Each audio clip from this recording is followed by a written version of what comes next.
Unfortunately, the issues that affect men often get little attention, are unknown or deemed unimportant. But men's issues do matter. They affect many lives, and it's important that we not only acknowledge them, but as a society do something about them. What follows are a number of issues you should be aware of, because men's issues matter.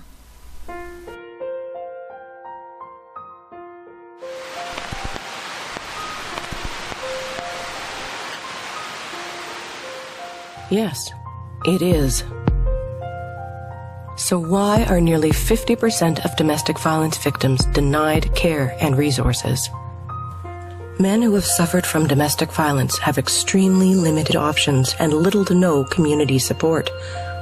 They can go to a homeless shelter, assuming there's any space there, which as the homeless population grows becomes less and less likely, just to be turned out the next day, to return to exactly the same home situation they left.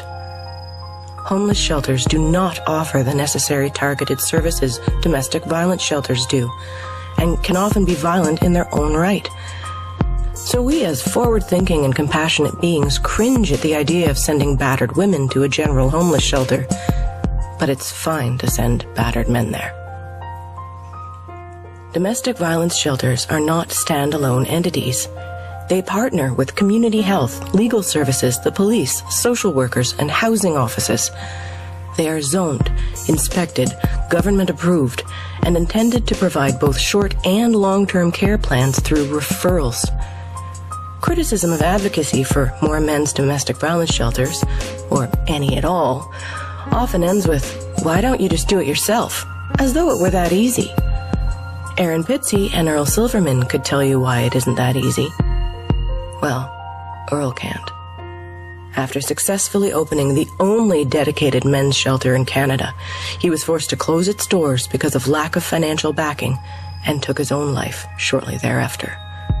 And Aaron Pitsey? After a lifetime career of working with families to address family violence, the woman who is often credited with creating the domestic violence shelter model and opening the first in the world, was met with threats and violence when she turned her attention to opening a men's shelter and publicly advocating for male victims of family violence. The ugly reality is that the people in positions of power we need to sign on, fund, approve, just don't care about battered men right now. They're seeing through the microscope of women as victims and don't look up to see the children and men, bruised and bloody, standing just outside their field of vision. And we need them to look up.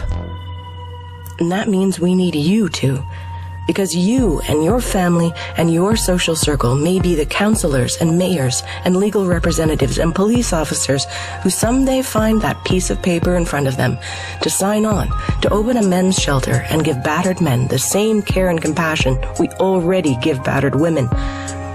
To give men the same chance to rebuild and heal themselves and their families. Yours could be the deciding vote or signature or donation.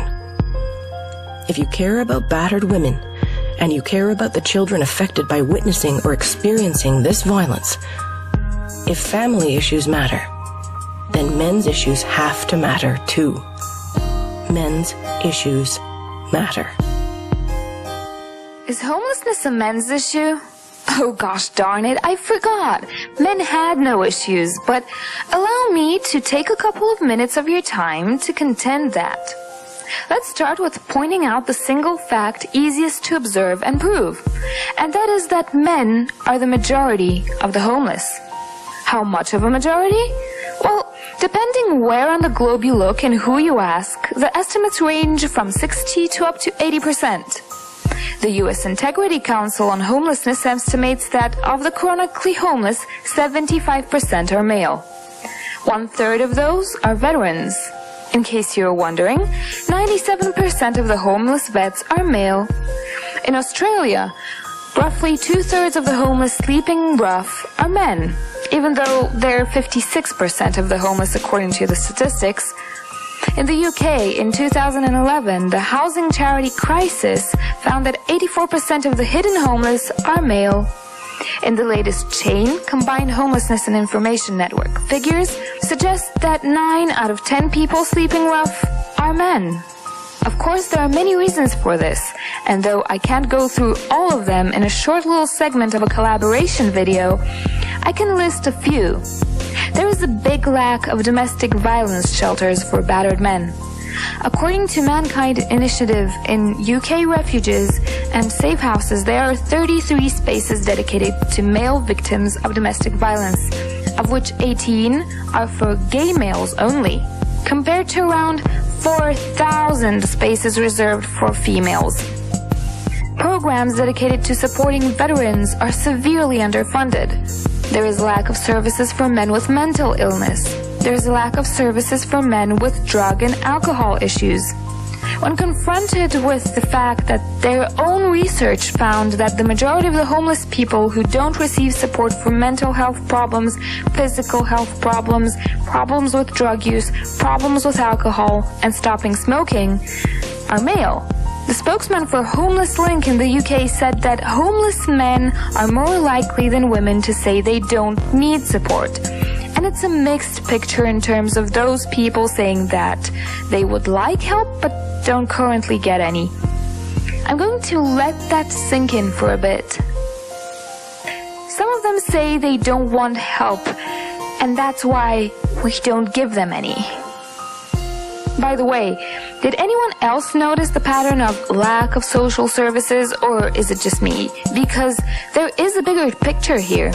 Now, not only are men the majority of the homeless, not only are the services that should be there to help them seriously lacking, but society as a whole has a very different attitude towards different people stuck in the same situation. It's understandable that women with children get special services, although those should be for parents in general, and any poor single father will tell you that's not the case. But even single women with no kids get special treatment despite being the minority. There is a tangible lack of empathy towards men who are going through rough times. Just like other men's issues, very few people want to talk about or publicize that men are the majority of the homeless and need help. The sad fact is that in almost every area where men face hardship, trauma, and discrimination, you will see a pattern of avoidance and eye-turning. So in the end, men get hit twice. First, by a system that should have prevented them from hitting rock bottom and didn't. And then, by a society that doesn't care when they do. There's a talk that the system is rigged in such a way that it favors men. In other words, it takes care of men more than it takes care of women, and that's because there are more men in positions of power than women, obviously. However, this is patently false when you look at the facts. Where mortality and health are concerned, you will not find any evidence that supports this claim. On average, women live longer than men, where the main cause of death for both men and women from the age of 50 is cancer. Now, according to every official organization you can find, such as the American Cancer Society, the World Cancer Research Fund International, or the National Institution of Health, they all report that when gender-specific cancers are involved, male cancer research and treatment is terribly underfunded compared to research for female cancers. So you can find all kinds of sources confirming that even though women are 20% to 50% more likely to die from breast cancer than men from prostate cancer, for example, breast cancer research receives from 200% to 400% more funds. Another example for gender disparity is when domestic violence is concerned. Although men get injured less than women, there are still many who get seriously injured. Yet there are almost no funds and no preventive programs or shelters to protect and treat men. And in this case, 99% of all the funds go specifically to women. And of course, the same could be said about mental health treatment for victims of rape, where female rape victims receive millions of dollars annually, and a lot of that money goes for prevention and treatment.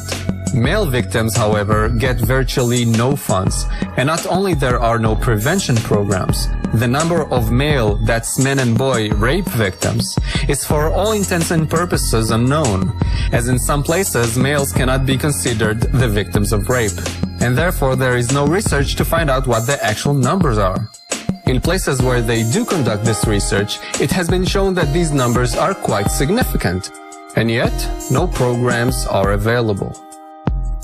Everyone suffers at times from stereotyping and having assumptions made about them just because of the way they were born. Men are not unique in this area, but there are some uniquely harmful expectations put upon men that are worth bringing to light and fighting against. Men throughout history have been expected to be more stoic and reserved than women. They have often been shamed by society at large for expressing emotions such as fear or grief. Recently, some have referred to this type of masculinity as backwards, and have called for men to be more open about their feelings. This is indeed a step forward. However, there is a downside that any man who is content remaining with a more stoic outlook is then branded as toxic by proponents of this new type of manliness. Far from being free to choose their lifestyle, men find themselves stuck between a rock and a hard place, unsure which set of behaviors to go with, as both receive harsh criticism. Boys are taught from a young age to never hit girls. Whilst this is totally commendable, girls receive far less instructing in this area. Whether it's the White Ribbon Campaign, which holds special assemblies just for male students to teach them to not be violent, or the Duluth model, which defines domestic violence as an act done by men to women. Society does not believe that women are equally capable of being physically abusive. Numerous studies and experiments have documented that when a man is aggressive to a woman in public, onlookers will intervene almost immediately. However, if the roles are reversed, onlookers will remain silent or possibly even ridicule the man for having been beaten. Any violence done towards any one of us should be taken seriously and dealt with accordingly. Men are also seen as uniquely predacious when it comes to sex. For example, in countries like the United Kingdom, it is not possible for a woman to be convicted of raping a man. Rape is a crime that only a man can commit against an unwilling victim. Women receive lighter sentences for the same acts, even against children, because society does not take the damage they can inflict seriously. Deborah LaFave, for example, was convicted of having sexual intercourse with a 14-year-old student and was not sent to jail on the grounds that she was too pretty to be incarcerated. Men don't deserve to be treated any more harshly by the criminal justice system than people of color do. We should have a level playing field to assess all accusations on a case-by-case basis. I believe equality in this area is one of the most important issues we face in the modern day. Workplace fatalities. Men make up 95% of those who die on the job. Transportation incidents lead the death toll, followed by falling, contact with objects or equipment, exposure to harmful substances or environments, even murder. In 2014, 4,454 men died on the job, compared to 367 women. Now, many who are versed in this disparity contend that this may be one of the reasons that men tend to earn more money than women over their lifetimes. The numbers of workplace deaths have diminished over the last 20 years, but there is still a stark contrast in the numbers of men versus women who die on the job. Now, many factors may be the cause of this, including society pushing men to be breadwinners, men being more willing to take risky jobs, employers being less likely to hire women for risky jobs, or even employers caring more for the safety of their female employees. No matter what the underlying causes are, this issue should be addressed, because men's issues matter. We live in a society which doesn't necessarily find men to be disposable, but values their lives less than women's. We see this whenever there is a disaster, when news outlets will emphasize the female victims to tug at our heartstrings. When it comes to government policies which are gendered towards women, despite men suffering almost equally in some cases. We see it for the loss of human life in wars which is overwhelmingly men, or for where men who are victims are forced to suck it up due to a lack of support structures, for the many more men who commit suicide, with most of society barely paying attention unless it happens to someone close to them, which also extends to other men's issues like homelessness, blindness to the glass cellar, etc. There is also an automatic in-group bias which is in women's favour for both sexes. This is represented by many in society and also in government. For example, with an overall core bias in women's favour that's 6 times bigger than racial bias in the US, which is often ignored. Women's issues being taken seriously, whilst men's issues being ignored and fought against. Where there are departments dedicated to women's needs, from the Department of Women's Health to UN Women, but none of the sort for men's health or men's rights. Let's try a quick test now. With only the information of a person's sex and nothing else, who would you be more inclined to save if you were put into that situation, the man or the woman? According to this study, we're more likely to protect women than we are men, which should come as no surprise to most people. Does this attitude seep into government policy? The summary of this study also summarizes this issue rather well. We're more likely to sacrifice a man than a woman when it comes to both saving the lives of others and in pursuing our own self-interests. Likewise, we're more likely to care about women and their needs, which isn't necessarily a bad thing. However, shouldn't this equally apply to both sexes? We are talking about the other half of the population after all.